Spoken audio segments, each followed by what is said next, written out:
would you call them yoga zillas? Yeah. Yogazilas. Yes.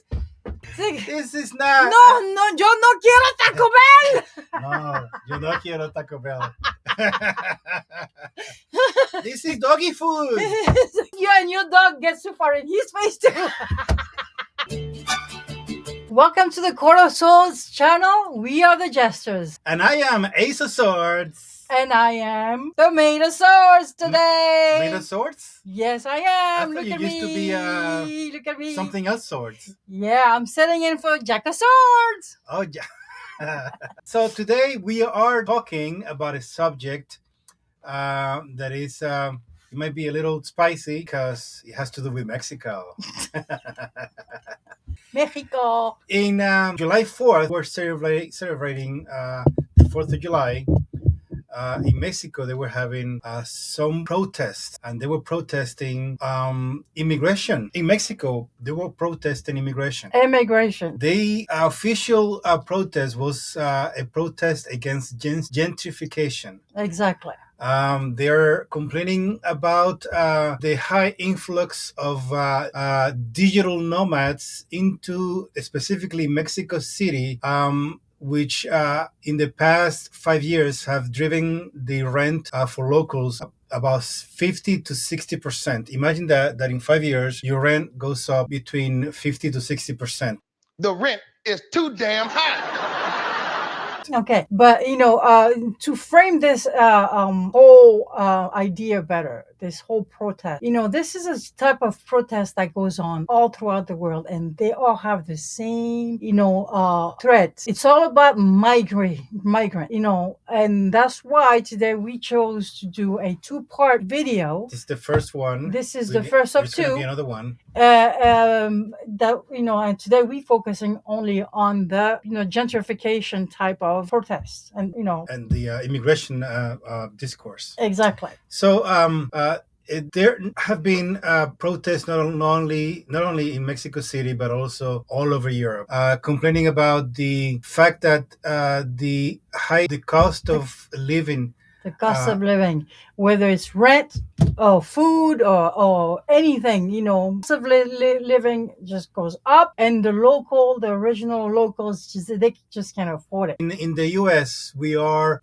aware and accustomed to the gentrification, which is a lot of downtowns. Ever since the 1960s, there was a white flight. There were civil rights protests all over America, and most of our biggest downtowns, the white families fled these areas and moved to the suburbs. So the people that remain in these downtowns and or the inner cities were those with less economic means. But what happened since the beginning of the 1990s is that people with money or middle class Americans, most of them white, but not necessarily white. Yeah, a lot of them are complete, exactly. like a little brownish, they were of all races, but with money, with more means than exactly those habitants that have been living in these inner cities since the 1960s.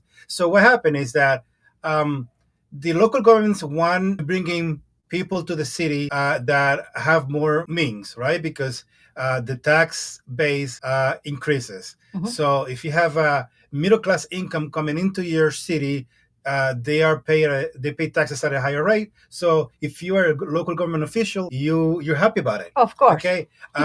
And guess what? Not only that, but the landlords, they want people with, and business owners, landlord.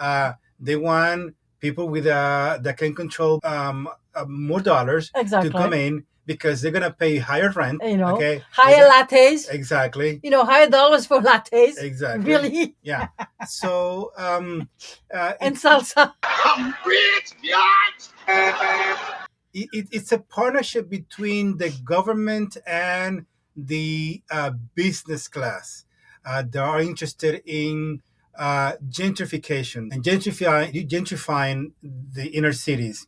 In a broad, in the broader sense of the word.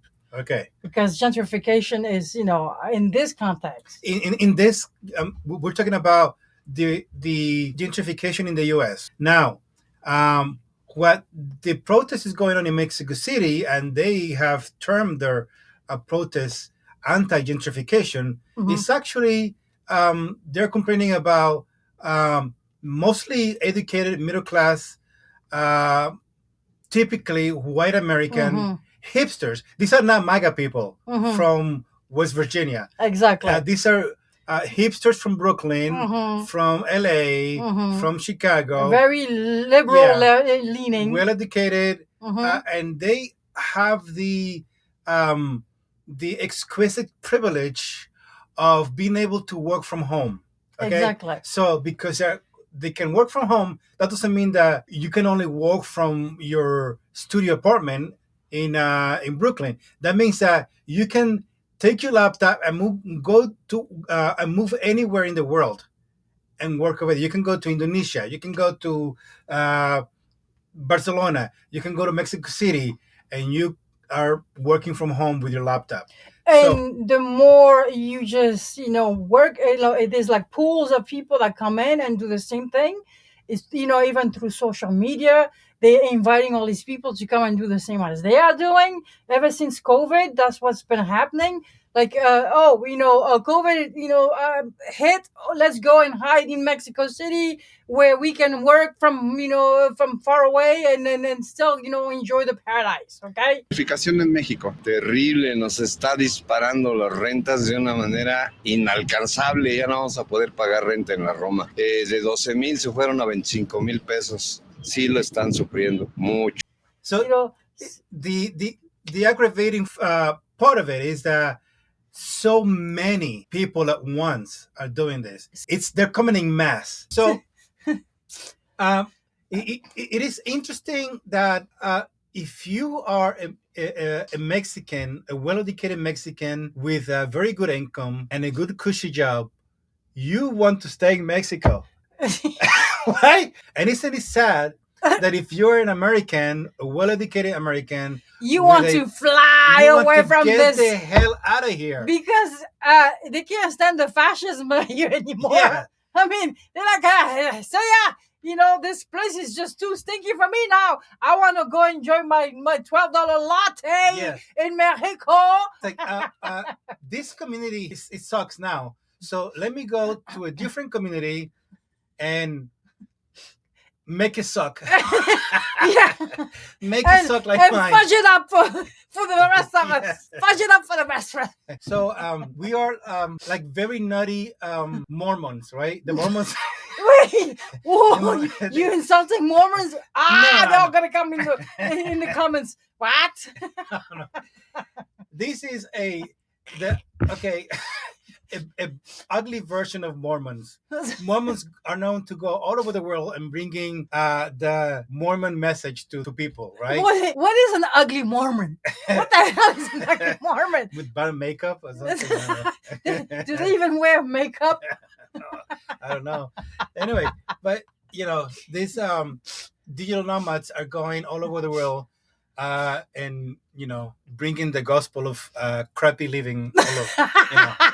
Hey, latte is crappy living. Maybe it's Americano. It's like, what is a latte? That's Italiano? What is that? And it's even subtly changing the food. Some restaurants and taco stands now make salsa that's less spicy than it used to be to accommodate for the foreigners. I have seen that like a sticker saying, "In gringo, go back to your country."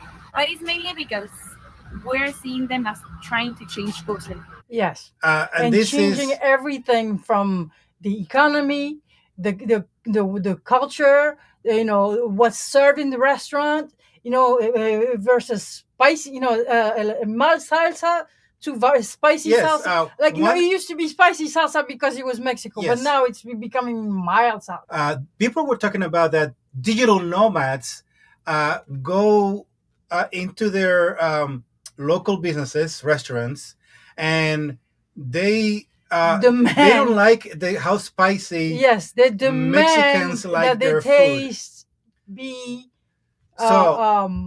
basically served. Yeah. Usually, if you go to a place and you order a dish, they will serve you the dish as is, just Exactly. like, the original taste. Usually, you don't. If you're visiting, you don't turn back food. Turning back food is an American thing. Yeah. Okay, maybe it's getting spread to other wealthy countries, but normally you don't turn back food. I've got to tell you, I never do this, but the shrimp, it's a little stringy. You have any chicken? The shrimp is stringy. Well, maybe your refrigerator. Quiet! No, You shut up! Yeah, I mean, that's Now, if there is very a fly, disrespectful. if there is a finger, you turn it back, right? If there is an eyeball from an eyeball that should not be there, okay? A fish eyeball, okay. Yeah, but what amazes me is a lot of them are okay with the worm in the tequila. Yes, yeah. But they're not okay with spicy salsa. Yes. So the locals are used to going to local restaurants, and enjoying their typical Mexican food. Okay, and all of a sudden, these gringos, that are not used to spicy food. Yes, they're all like, no, you better got to give change me the recipe. Yeah, better give me and adapt it for my bland taste. My bland taste cannot handle your spicy stuff. Yes. So that's what that doesn't help. Okay. Oh my gosh! Come on, man, are we doing this or not? Yeah, no, I'm with you. Are we doing it or not? No, I'm on the same page. What's the point of even being alive if we can't do this? Right, now I really do feel alive. I do feel... And then come the locals like, where's my spicy salsa? Yes. No, we don't sell that no more. Oh, what? Yeah. Yeah. I mean, leave it up to Americans yeah. to just cook up a good dish, a good ethnic dish. I wonder if a Italian tourist comes to America and goes to Olive Garden. Hey, wait! My Italian pen pal, he went to Olive Garden? He went to New York, and he was like, "What the fuck is this?" Oh, the pizza. He's like, "This is not Italian food. The pizza, the dough is like this thick. What is that? That's not a pizza. What is that?" Italian pizza is not at all like American pizza. I mean, it's like nothing was edible. I was hungry the whole time. we are huge in cheese and dough. Yeah. But the point of the pizza is the very thin, crunchy topping, full of sauces and and good basil, yes, and the authentic olive oil and stuff. Well, here we have the mafia olive oil. Yes. Very suspicious olive oil. Exactly.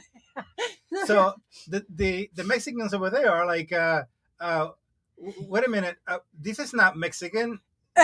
Why are you suddenly, this Mexican restaurant is serving a Tex-Mex? It's like, what's the big chain of Taco Bell? This is not. No, yo no quiero Taco Bell. No, yo no quiero Taco Bell. This is doggy food. This is not good Mexican food. This is doggy food. Yo quiero the real thing, the real Mexican Mexicano. ¡Qué locura!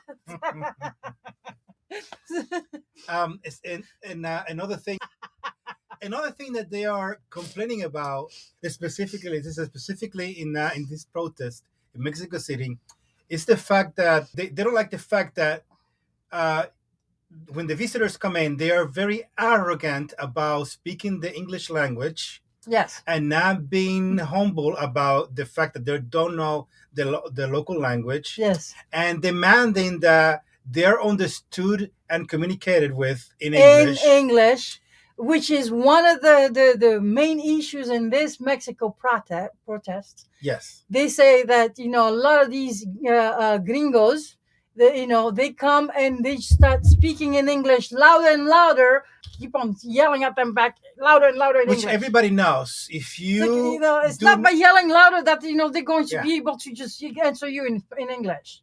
You know. Do you understand the words that are coming out of my mouth? ¿Qué? ¿Que no me entiende? Quoi? Qu'est-ce qui se passe? Tu ne me comprends pas, mais vas-y, quoi?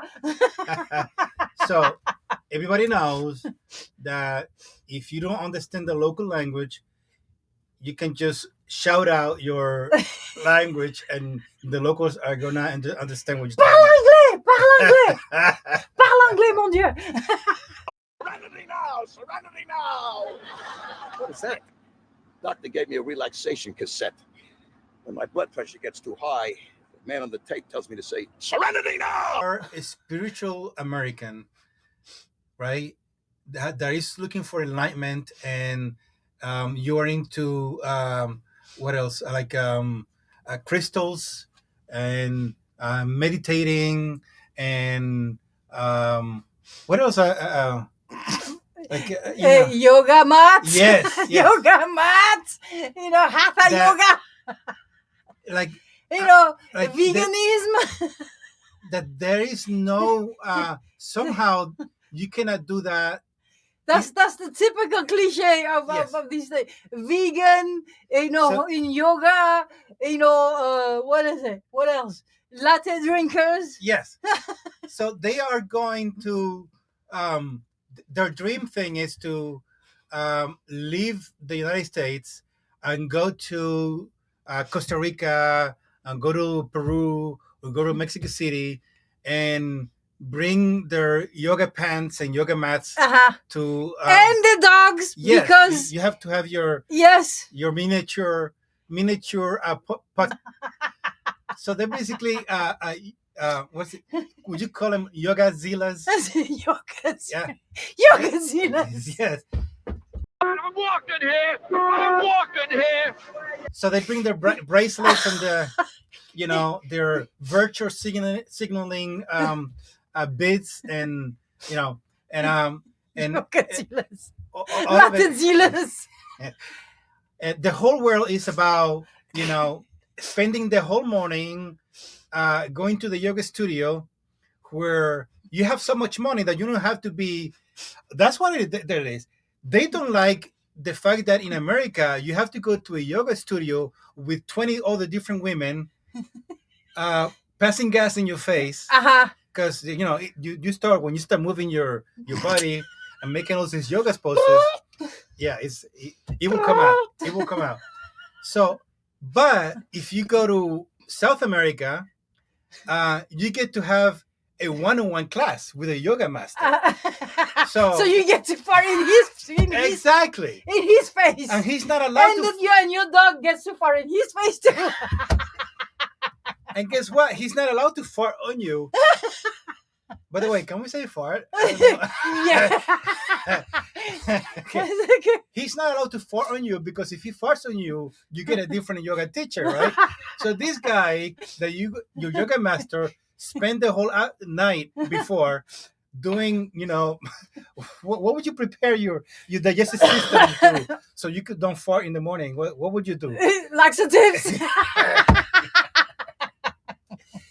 You will, a poor guy, you know, he will start doing all kinds of, you know, routines in order to make sure that when he's teaching you yoga in the morning, he's not, you know, passing gas on you.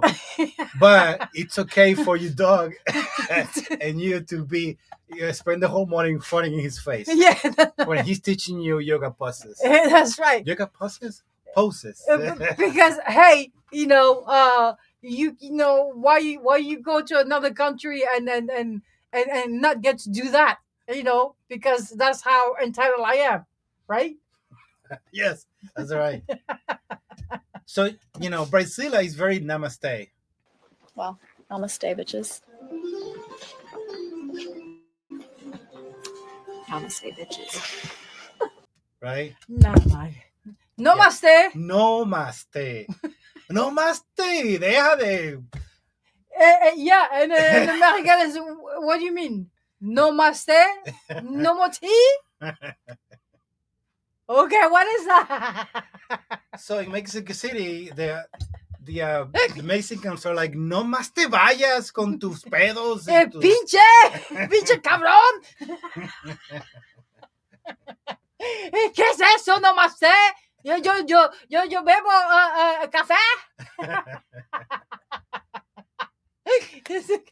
Mi casa no es su casa. It used to be su casa, but no more because now we're retaliating. Yeah. Take your yoga pants with you and your little dogs. ¡Que te vayas! ¡Pinche cabrón! ¡Pinche gringo! ¡Ah, chingadas! El pinche perrito que... So, these are some of the complaints and grievances that it's going on.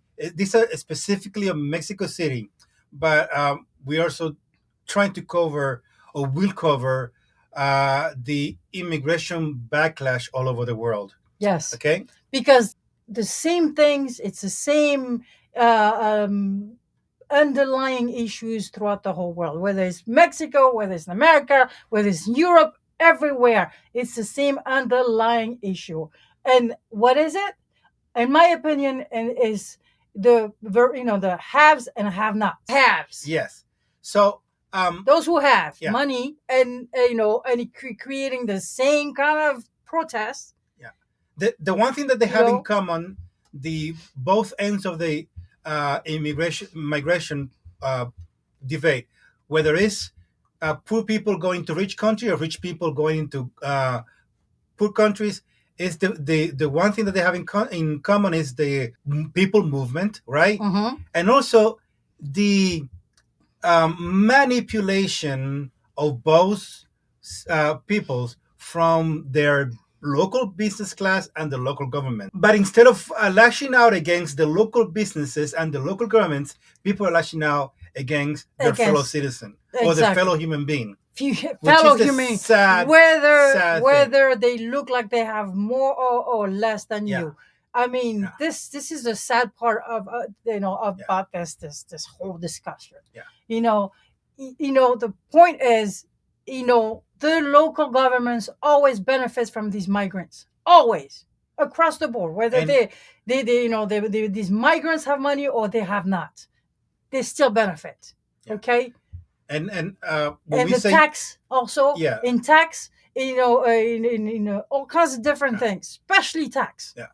And the thing with local governments is that many times they're hijacked by the business class, okay, by their people with the means of production.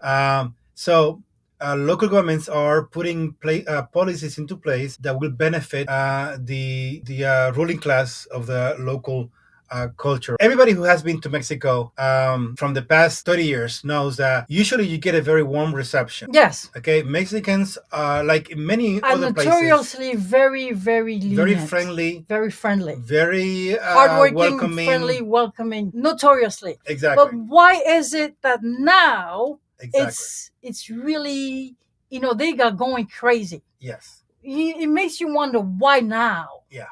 Okay? Yeah. Why now? I'm going to tell you exactly, we're going to, it's a lot of that issue is because they want to retaliate against the fact that they are the main target in America right now. Yeah. They are being the main target of the ICE raids and all these deportations and stuff like that. So they're getting very angry. And this is retaliation, okay? So they are complaining and lashing out, not only at the lives that they're going through, the discomfort that they're going through, but also they're seeing their fellow Mexicans expatriate in the U.S. being treated in a very dehumanizing way. Very dehumanizing. They're being accosted like criminals. Exactly. Even the naturalized citizens. Yes. They're being raided. Whether you are legally or illegally, you are in the U.S. You are presumpted to be a lawbreaker just because of the color of your skin. Exactly. You look like one, you are taken. That's it's very arbitrary. So normally they would not be this angry, but they are seeing a double standard and they're seeing a hypocrisy going on. Where are we going with this? And this is like recurrent throughout the world. The more governments don't take actions, the more people get irate, and the more xenophobic this whole issue turns. That's a sad thing to see. Exactly, because people naturally tend to shoot down instead of shooting up. Yeah. Government is up. People are down. Whether they have a little bit money or not at all, they still done more from the government. Okay, but they always people when they get angry and they get cornered, and they're hungry. They shoot down and not up. You need to do which is the what reverse, normally. I mean, I don't understand. I mean, they're doing right now in Mexico City the same thing that what the other side of the coin of what has been going on in the United States for better of 30 year plus, which is that everything that is wrong with American society is being blamed on immigration. Exactly. But whether it is on both sides of the equation, is always like you took our jobs. Yeah. You took our jobs, because in America that's the same thing they keep saying to the migrants here. You took our jobs. Yeah. Just like in the South Park episode. Ew. Oh, they took our jobs! They took your jobs! They took your jobs! Took your jobs! Now, you would think that if you have a huge wave of tourists going into your community, it's going to benefit everybody. You would think so, no? Yeah, I mean, technically it should. They're going to be spending a lot of money. Because they're going to bring in dollars. Infrastructure is coming in, new infrastructure, for these tourists. Airports coming in, for all these tourists that are coming in. I mean, yes, on the surface, it looks like, it benefits the locals, but does it? Because then, they they can't live there anymore because, the rent is too high. They can't work over there because, they don't have enough qualification. They can't afford to eat where they used to eat because it's too much. The cost of living has gone way up. So they can't eat, they can't live, they can't do anything. What are they supposed to do? Of course, they're going to just be angry as you know what. There is a very extreme case in one of the Spanish islands. I think it's Mallorca. Palma Mallorca. That most teachers cannot live there. Okay, teachers teaching in their local school, they have to move out of the island and commute out because they cannot afford. And I bet you they're not even paid that much for them to be doing all that commuting. No, are they? No, either. No. So there is a misconception that tourism is such a big windfall for local community. Tourism helps. Over tourism doesn't help. Okay. When you think about what a country can produce in order to grow its GDP. Intellectual property is one of them. High-end services like banking is one of them. High-end manufacturing like building airplanes and automobiles is one of them. Tourism is in the lower run of the economic ladder when you are trying to grow your economy. Tourism helps, but it's not the big windfall that most people think. And you think that you are bringing wealth to this local community. Actually, they're going to have to hire more police. They're going to hire, they have to build more hospitals and roads and all the social services. So at one point, it becomes a strain on the local communities that it becomes a help to the local economy. Right? But hey, as long as the government are in with the businesses, the corporations, who are bringing in the money. So yeah, they're like, yay, we have they're making it rain. Yeah. Yeah. So, it's raining. What? It's raining. It's raining, man. Hallelujah. It's raining money. Yeah. Hallelujah. Who cares about the little ones? Hallelujah. Raining man.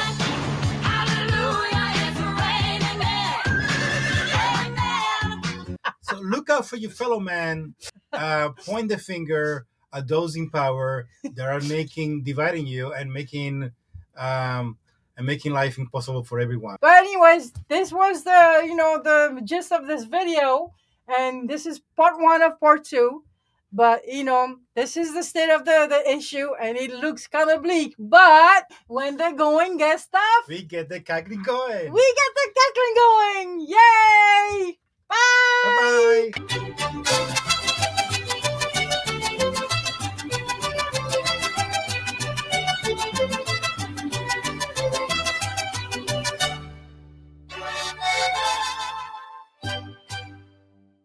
Talk amongst yourselves.